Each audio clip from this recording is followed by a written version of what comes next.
Hi friends! Anjaneya స్వామికి తమలపాకులతో పూజించడం వలన కలిగే ప్రయోజనాలేమిటో మనం ఇప్పుడు తెలుసుకుందాము.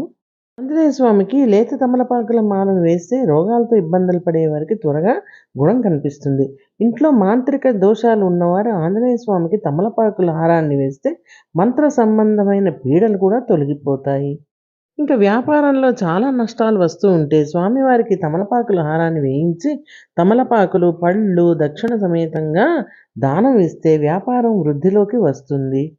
వైద్యపరంగా నయం కాని వ్యాధులు ఉన్నవారు స్వామికి తమలపాకుల హారాన్ని వేసి ప్రసాదాన్ని స్వీకరిస్తే అన్ని రోగాలు నయమైపోతాయి. సుందరకాండ పారాయణం చేసి స్వామికి తమలపాకుల హారాన్ని వేస్తే అన్ని కార్యాల్లో విజయం కూడా సిద్ధిస్తుంది. వాద ప్రతివాదాల్లో స్వామిని ప్రార్థించి తమలపాకుల హారాన్ని సమర్పించి ప్రసాదం తీసుకుంటే జయం మీదే అవుతుంది. అనంతరం తమలపాకులను భక్తులకు ప్రసాదంగా ఇస్తారు. దీన్నే పర్ణ ప్రసాదం అని అంటారు.